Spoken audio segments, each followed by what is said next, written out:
Insya Allah pagi ini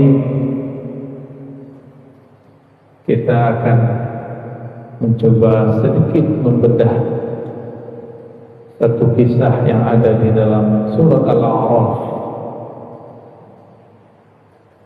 Al-A'raf berarti tempat-tempat yang tinggi di surga. Nanti pada hari kiamat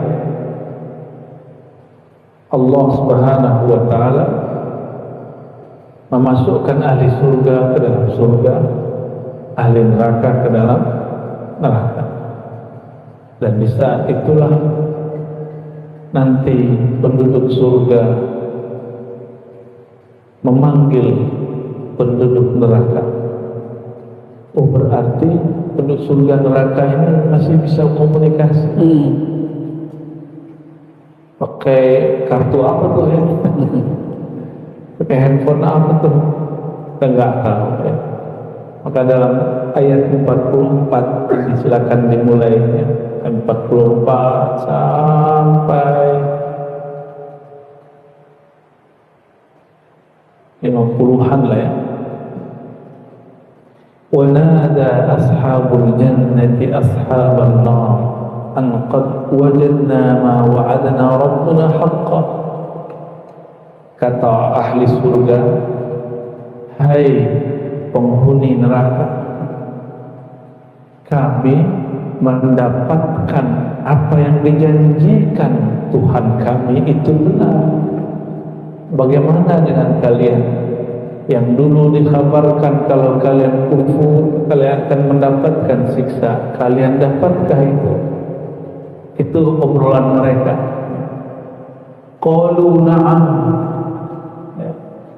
wa hal wajadtum ma wa'ada rabbukum haqqan.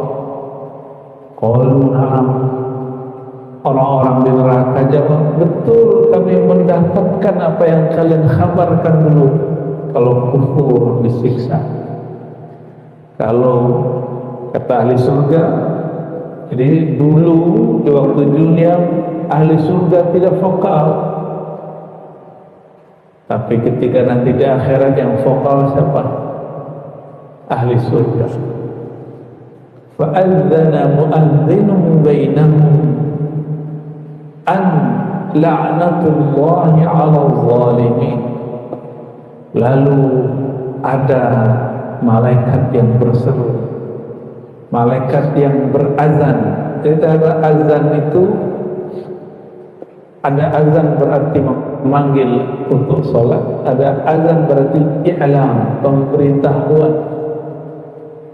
an bahwasannya la'natullahi 'alal zalimin, kutukan Allah berlaku terhadap orang yang zalim. Zalim yang paling tinggi bukan menzalimi dalam pengertian menyakiti orang lain, tapi zalim yang paling tinggi adalah menyekutukan Allah Subhanahu wa Ta'ala. Siapakah orang zalim? Lalu disebutkan juga di sini alladzina yasudduna an sabilillah, yang menyimpang dari jalan Allah. Itulah mereka orang-orang kafir musyrik. Wa yabghunaha 'iwaja wa hum bil akhirati kafirun. Mereka mencari jalan yang bengkok. Wa bil akhirati kafirun, dan terhadap hari akhirat mereka kufur. Sampai di situ masih biasa ceritanya. Tapi kalimat setelah ini yang bikin saya kalau baca sendiri nangis. Wa bainahuma hijab, antara surga dan neraka ada hijab, penghalang tirai. Penghalang ini apa sulitnya sebenarnya ahli surga ngasih air ke dalam neraka? Tapi nggak bisa. Melihat ahli surga makan, minum, makan, minum, makan, minum, nggak ada kepanasan. Orang-orang di neraka nangis, teriak. Apa kata mereka di ayat-ayat berikutnya? Ini kita pendek aja sampai ke ke ayat 50-nya, wa nada ashabun nar ashabal jannah. Penduduk neraka mengatakan, menyeru, memohon kepada penduduk surga, an afidu alaina minal ma', tolong tuangkan sedikit qaratul maut. Orang-orang yang percaya kepada Allah, rezekinya terus, nikmat rohani, nikmat batinnya terus sampai sekarang, terus sampai nanti di dalam surga. Di saat semuanya sudah berhenti mendapatkan nikmat kecuali ahli surga, maka penduduk neraka mengatakan, an afidu, tolong tuangkan sedikit saja air minum. Kira-kira gimana tuh? BBM naik, teriak gitu ya, gimana ini, air nggak ada, diminta afidu, tolong dong tuangkan sedikit saja. Akhirnya mereka berusaha untuk memberi. Setiap kali berusaha memberi, Allah tidak izinkan. Airnya nggak bisa masuk. Diambil satu kendi, satu gelas, dikirim, nggak bisa. Maka kemudian ahli surga mengatakan, qalu innallaha harrama huma 'alal kafirin. Allah telah harrama berarti mengharamkan, melarang air ini, nikmat ini diberikan kepada orang-orang yang kafir. Tapi di kalimat sebelumnya, penduduk neraka ditanya oleh ahli surga,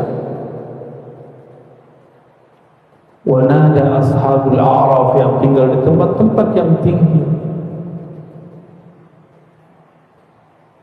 ma'agna ankum jam'ukum wa kuntum tastakbirun. Jadi kalau kita ngomong begini, dulu kan kalian nabung banyak, investasi banyak di dunia, mana investasi kalian? Mana harta yang kalian tumpuk itu? Dan nggak ada, ya, nggak ada satupun yang masuk ke dalam alam setelah kematian. Makanya kemudian ada suatu hadis, manaqasat min sadaqatin, tidaklah berkurang harta sedekah, dia cuma pindah alam. Tapi kalau hanya ditumpuk, ya paling yang dapat bunganya banyak, ya nggak diambil lagi. Tapi kalau kita beri, di dompet kita berkurang, di dompet zahir.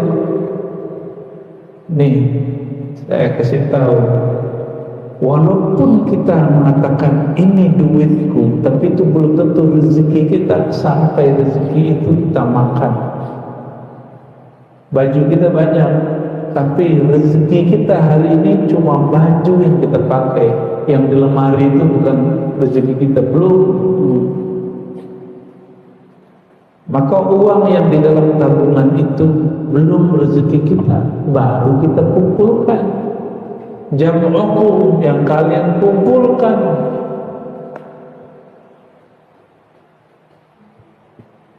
Tapi kalau kita berbagi, kelihatannya berkurang secara nominal di dunia, tapi sebenarnya dia berpindah ke alam setelahnya.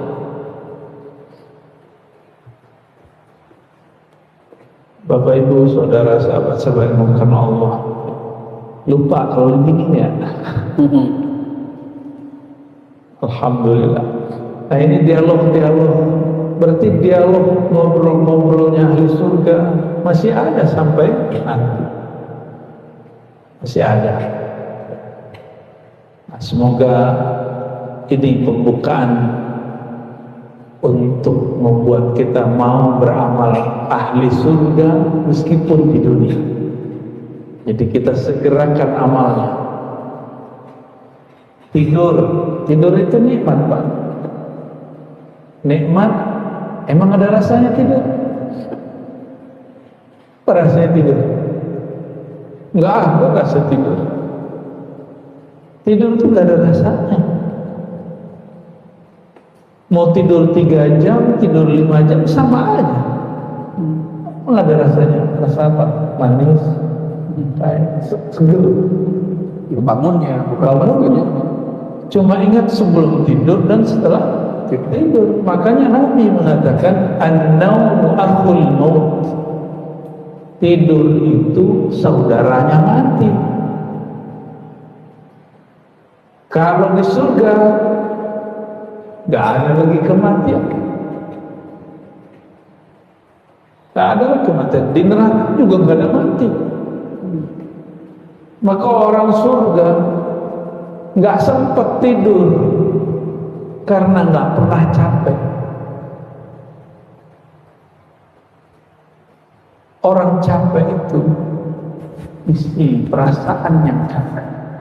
Nah, di ayat sebelumnya, ayat 43, wa naza'na fi sudurihim min ghillin, kami cabut dari dalam kalbu mereka ghill, penyakit-penyakit yang membelenggu kalbu, yang bikin lelah, yang bikin capek. Maka kita perlu istirahat. Kenapa? Terlalu banyak di dalam pikiran ini sesuatu. Mau orang kerja, mau orang ngapain, tetap lelah. Ya, lelah hayati ya. Banyak yang nggak tahu lelah hayati. Apa itu? Apa tuh? Jadi setelah kita renung-renungi kenapa di dunia ini kita butuh tidur, karena itulah saat dimana terbebas daripada belenggu-belenggu kalbu. Jadi tidur itu melupakannya, sedangkan di surga tidak ada lagi namanya lupa. Maka Allah cabut semua belenggu-belenggu kalbu, udah nggak ada lagi. Di surga itu udah nggak ada,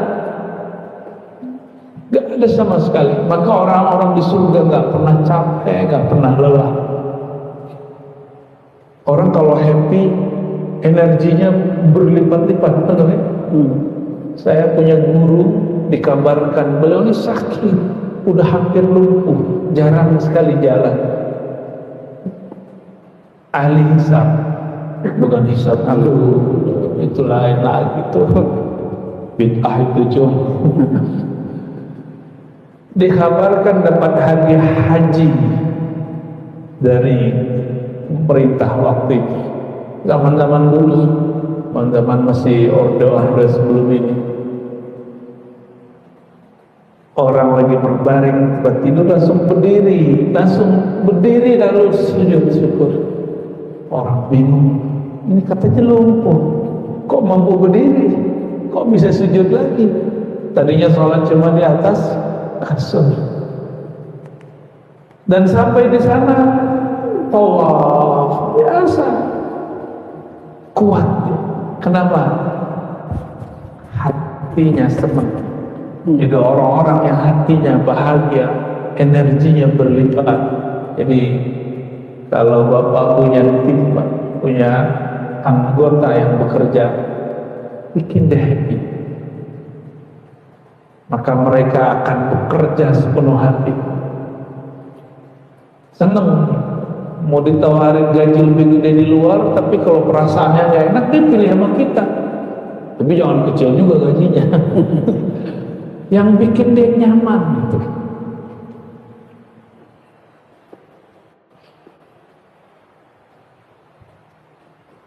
Dan disebutkan dalam hadis Imam Muslim, At-Tirmidzi, hadis lain dengan berbagai lafaz, subhanallah bihamdihi subhanallahul azim ghadsun fil jannah.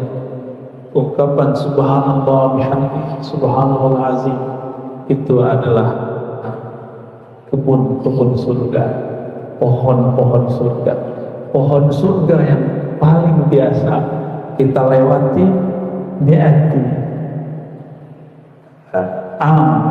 mi'ah masir. Kita kalau jalan 100 tahun baru selesai, Pak.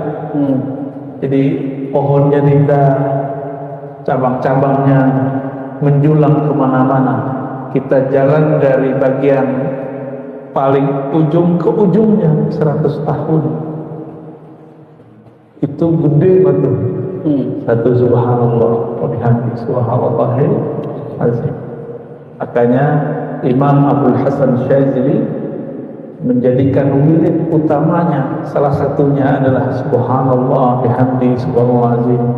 Imam Al-Habib Abdullah Al-Haddad juga di ujung Al-Wirdul Latif menganjurkan baca subhanallah bihamdi subhanallah azim. Ya. Itu 100 kali. Mau mengamalkannya? Insyaallah. Ya. Subhanallah bihamdi subhanallah Subhanallah. Ustaz, saya sibuk. Sibuk apa sih ente? Masih membaca subhanallah bihamdi nggak bisa. Apa makna subhanallah? Kenapa kita kok merasa ini berat? Karena nggak ngerti bacaannya apa, nggak tahu motivasinya apa. Kalau dikabarin orang, kamu mau nggak kerja sama saya? Sebulan dapat kerja, dapat gaji, ya, minimal 10 juta lah, langsung resign dari yang sebelumnya. Tapi kena macet, gampang. Kita mau menempuh kemacetan cuma karena ingin dapat gaji dengan nominal tertentu. Berarti kita lebih percaya sama makhluk yang menjanjikan nominal di dunia daripada Nabi SAW yang mengabarkan benefit-benefit yang lebih tinggi, pahala-pahala yang lebih besar, keridhaan Allah yang tidak berujung. Gimana? Lebih percaya Nabi Pak? Tempat kerja? Nabi insyaallah. Tapi kenapa orang lebih semangat besok mau interview, besok mau kerja daripada dikabarkan Nabi ciri-ciri ahli surga wa bil ashari hum yastaghfirun. Di saat orang-orang sedang tertidur, waktu genting ashar, mereka mohon ampun kepada Allah. Wiridan, zikiran. Mau enggak? Mulai malam besok, walaupun sesaat saja, sholat witir 5 menit, 10 menit, istighfar, baca subhanallah bihamdi subhanallah azim. Bahkan dalam hadis-hadis yang sahih disebutkan Nabi sebelum sholat malam maka beliau conditioning subhanallah 100, alhamdulillah 100, Allahu akbar 100, la ilaha illallah 100, la haula wala quwwata 100, baru takbir. Namanya apa? Conditioning. Coba kalau dihitung subhanallah 100, alhamdulillah 100, Allahu akbar 100, la ilaha illallah 100, la haula wala quwwata, istighfar 100, itu cuma 600. 600. Ya. Coba sekarang di diskon, di hadisnya cuma 10, berarti cuma 60. Mau kemarin besok pagi? Iya, sebelum subuh atau setelah subuh? Baik.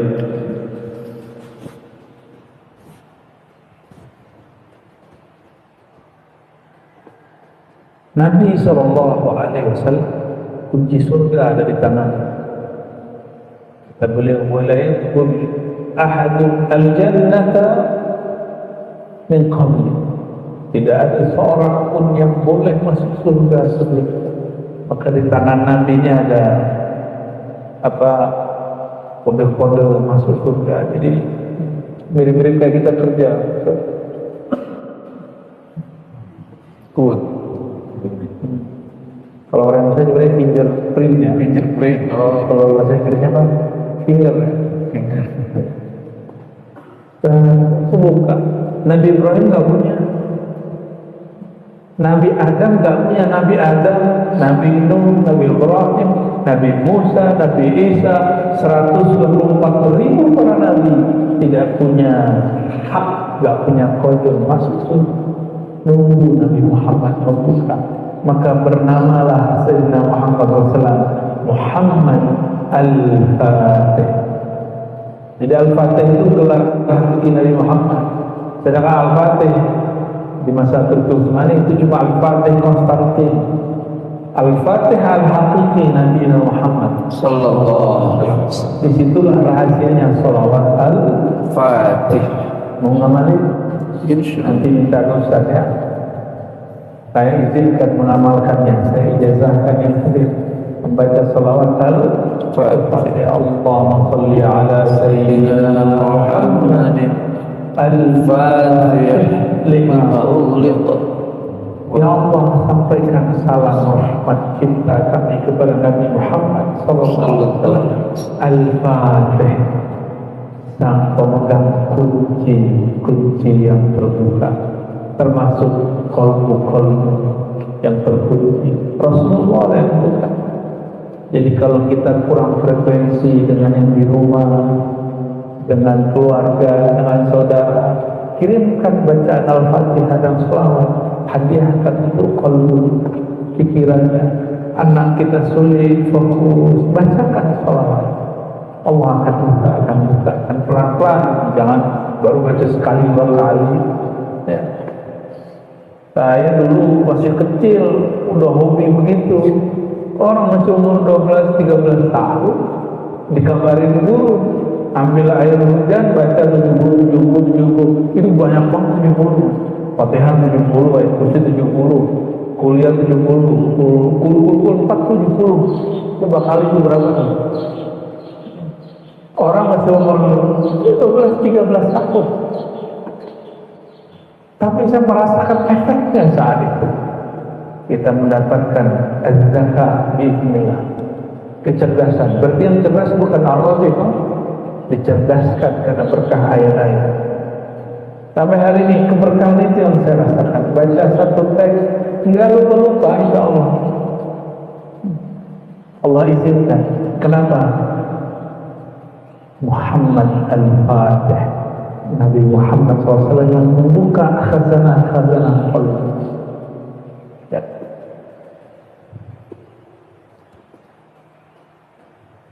Jadi Nabi Muhammad bernama Al-Fatih. Jadi ketika seseorang bertanya, saya ingin masuk surga, deketin aja yang punya kunci surga.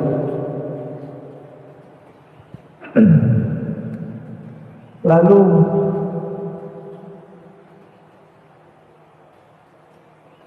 pantaskah kita membersamai Nabi Muhammad SAW? Nah, ini bagian inti pada pagi ini. Ada ayat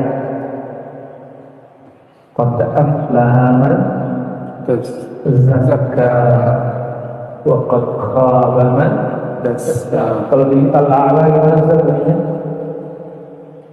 Qad aflaha man tazakka wa dzakara isma rabbih fasalla. Sungguh beruntung orang-orang yang membersihkan jiwa. Wa dzakara isma rabbih fasalla. Wa dzakara isma, dan dia menyebut nama Rabbnya, penciptanya, Tuhannya. Siapa nama Tuhan kita? Allah. Sebut-sebut namanya. Itu ciri-ciri orang yang disebut oleh Allah aflah, beruntung. Mereka lah kekasih Allah di muka bumi. Mereka lah orang-orang yang kalbunya Allah buka. Itu lisan, qalbu. Itu kalbu gak sanggup. Gunung, bukit ketika disebut nama Allah, mereka bergetar bahkan hancur. Langit bumi tidak sanggup memikulnya. Tetapi Allah turunkan kepada manusia Disebut manusia ini zaluman jahula, mereka zalim, dikasih nama yang agung. Kok dicuekin? Jahula, betul-betul jahil. Jelas nama Allah itu wala dzikrullahi akbar. Menyebut nama Allah itu lebih besar dari segala-galanya.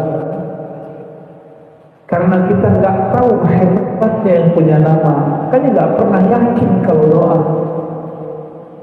Coba kenal siapa yang punya nama, disebut namanya, dia selalu hadir dan dia mengatakan inni qarib, aku selalu dekat kok. Tapi orang salah paham ayat ini. Digunakan ayat ini untuk membid'ahkan dan mensyirikkan tawassul. Nggak nyambung. Tawassul beda bab dengan berzikir. Ini ayat Allah mengatakan inni qarib, jika hambaku bertanya tentang aku, katakan aku katakan.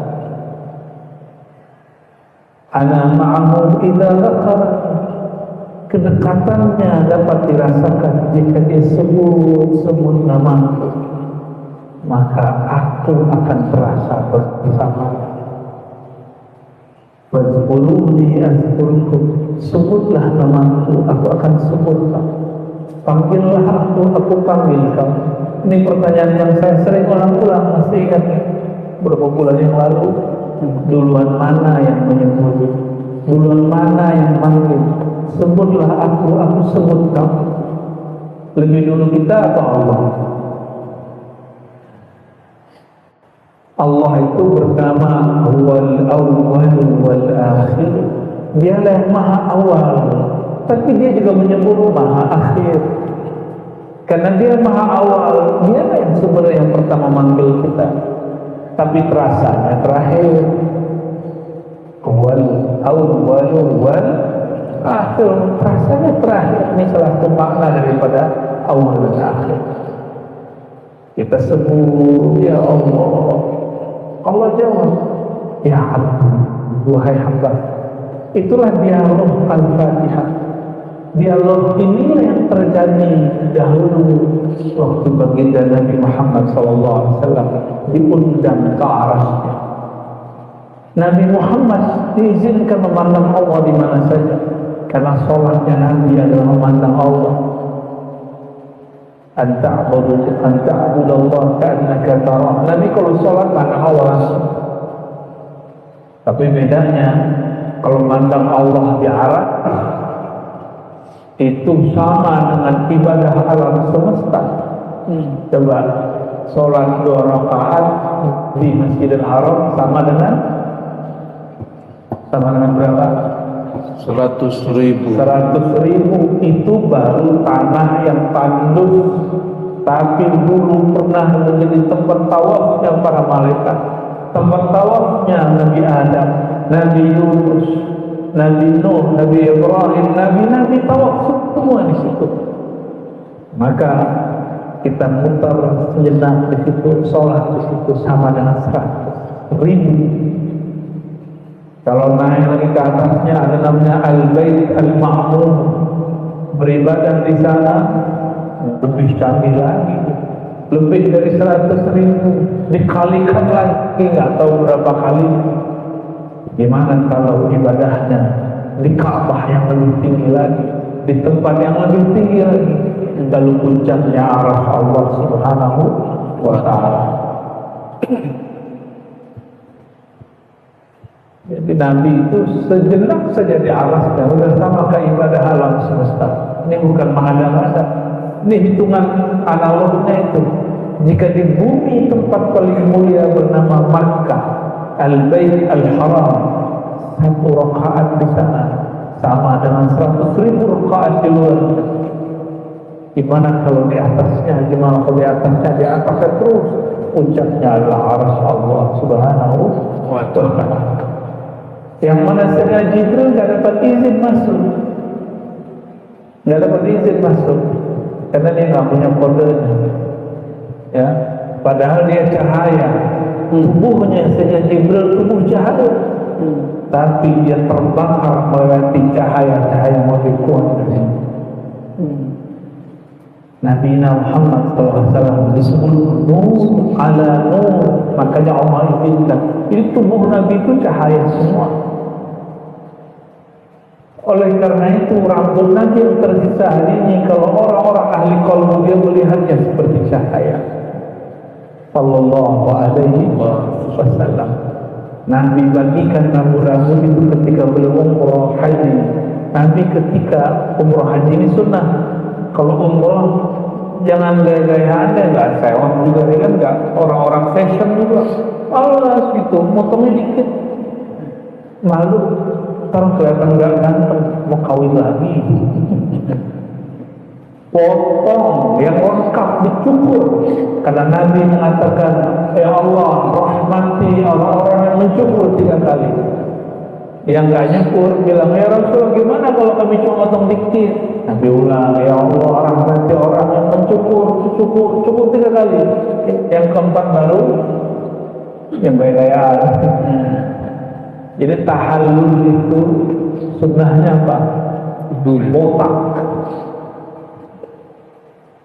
Ganteng itu bukan di rambut, Pak, di wajah. Mau diapain juga rambut gak ada masalah. Ya, nanti yang umroh dalam waktu dekat atau kapanpun Allah izinkan. Bukan ibu-ibu ya, yang laki-laki. Ibu ini suaminya kalau gaya-gayaan, ibu biar aku aja cukurin. Ya, itu Nabi setiap kali umroh haji tahallul langsung dibotak, cukur habis. Kalau rambutnya dikumpulkan, apa kata Nabi kepada sahabat? Nih bagikan. Ini Nabi sudah mempersiapkan rambutnya untuk kenang-kenangan sahabat Nabi Sallallahu alaihi wasallam. Maka setelah beliau wafat, Sayyidina Anas nyimpan rambut Nabi, Sayyidah Aisyah nyimpan rambut Nabi. Bedanya kalau istri Nabi, rambutnya ditaruh di ikan kafan ketika meninggal. Kira-kira gimana tuh? Malaikat Munkar Nakir berani nyapa nggak? Buka pas mencium bau rambut Nabi, nggak jadi. Ini kayaknya orang-orang yang Rasul. Nggak berani nanya. Tapi kalau rambutnya antum mah jambakin malah. Terus siapa? Buka. Ampun kita. Rambut ini sampai di zaman Imam Ahmad. Imam Ahmad lahirnya sekitar 170-an, wafatnya 241. Berarti nggak ketemu Rasul Sallallahu alaihi wasallam, tetapi beliau dapat sangat rambut Nabi disimpan. Setiap kali rindu Rasulullah, beliau sakit, dikeluarkan itu rambut, dicelupin air, celupin, Allahumma sholli, dirindui Rasulullah, lalu disimpan lagi, dia minum. Rambutnya Nabi itu ada pirang-pirang sedikit karena Nabi suka mewarnainya. Maka mewarnai rambut dengan cara yang benar itu sunnah Nabi. Kalau kan udah mewarnainya, Iya. Belum diwarnain aja belum warna. ini juga nih ada warnanya. Ada dikit. Rasulullah SAW sama. Di bagian atas aja banyak. Tapi yang ada bulan dikit. Tapi itu keluar semenjak beliau masih muda. Setiap kali turun wahyu yang berat berubah. Sallallahu alaihi wasallam. Jadi beliau ini kuat sekali karena ubannya nggak nyampe 30, paling cuma 20. Sallallahu alaihi wasallam. Kayak dia maulid ya.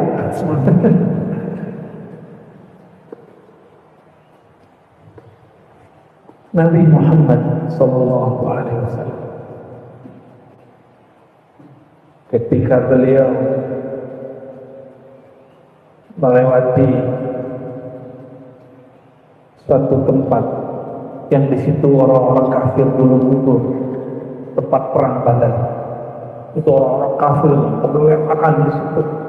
Nabi lewat, Nabi salamin, "Oi, siapa?" "Hai orang-orang kafir Quraisy yang sudah duluan meninggal, apakah janji Allah kepada kalian telah kalian dapatkan?" Untungnya sahabat-sahabat tidak ikut. Cuma ada sahabat-sahabat tertentu yang Allah kasyafkan, tapi tidak disebutkan di riwayatnya di situ. Jadi Nabi ini kubur hidup, tahu kubur ini? Sarkup, ini sarkup wajah-wajahnya. Ciri-cirinya tidak hafal itu sarkup. Nabi itu suka mampir ke kuburan, tapi tidak hanya kuburan orang-orang yang beriman, karena beliau iman ada di kalbunya.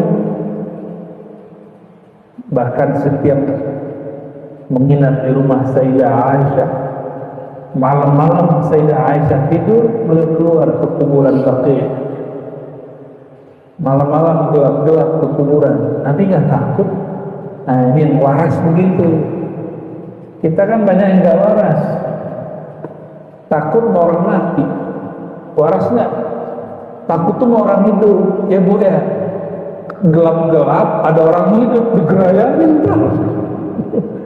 Tapi kalau orang mati gerayanin nggak bakal, walaupun dicolek-colek nggak bakal.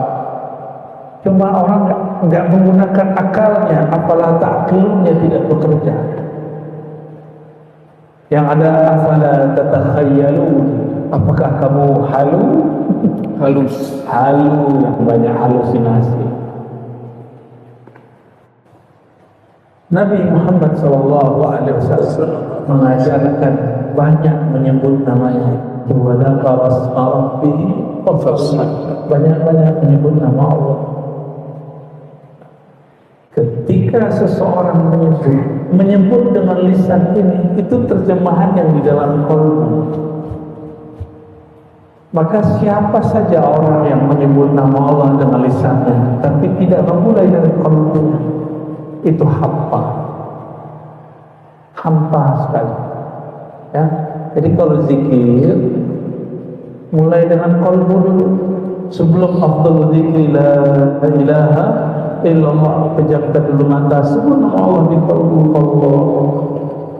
Inilah rahasia kenapa ayat kursi dimulai dengan lafaz Allah. Allahu la ilaha illallah.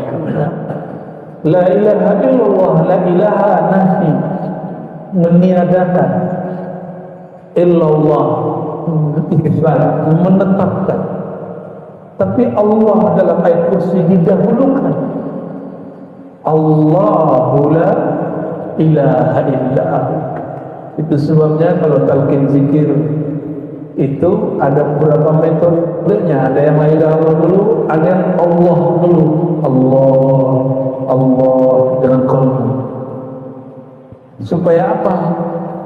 Tetapkan dulu nama Allah di dalam qalbu, baru lisan baca la ilaha illallah. Murid Imam Junaid namanya Imam Abu Bakar Asy-Syibli qaddasallahu sirrah. Beliau ini waktu mau sakaratul maut dilihat oleh murid-muridnya, kok gak baca la ilaha illallah? Padahal di hadis laqinu mautakum la ilaha illallah, talqinkan orang yang mau mati, yang sakaratul maut, la ilaha illallah. Tapi gurunya Al-Imam Abu Bakar Asy-Syibli yang dibaca Allah, ditegur oleh muridnya, Tuan Syekh, qul la ilaha illallah. Beliau lagi asik, sakaratnya berhenti. Uskut, diam. Saya sedang asik dengan kalimat itu.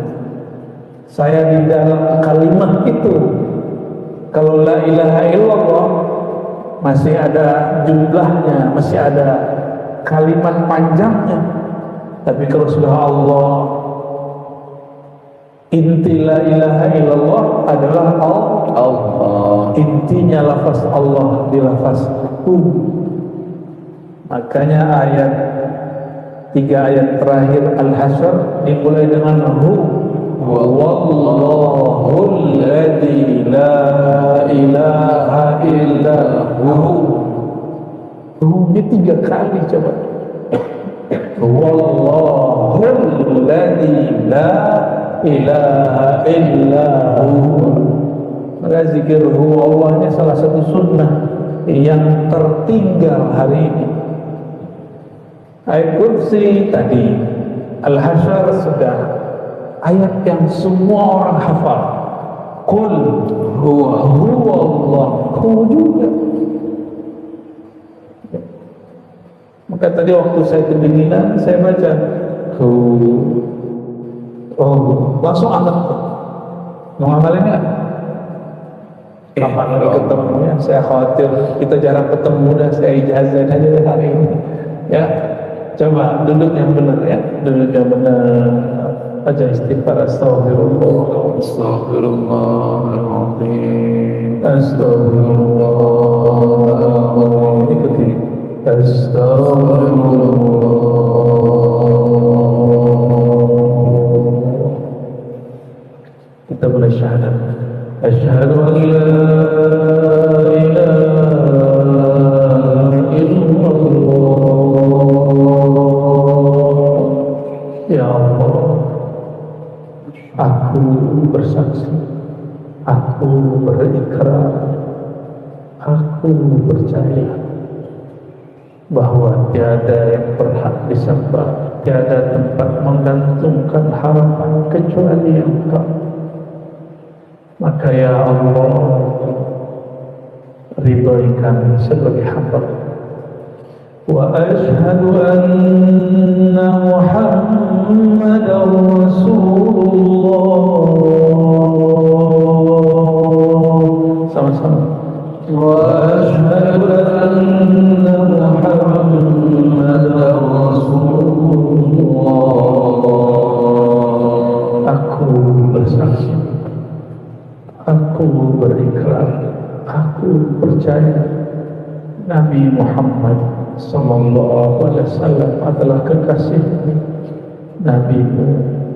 Maka ya Allah, wahai baginda Rasulullah, terimalah kami sebagai umat, terimalah persaksian kami terhadap.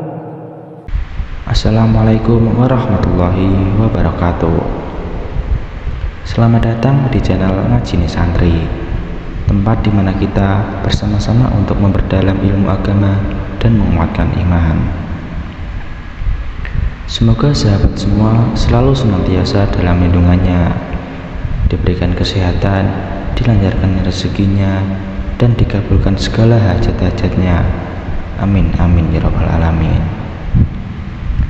Pada video ini kami akan berbagi ceramah dari guru kita, yaitu Kiai Haji Muhammad Bakhit.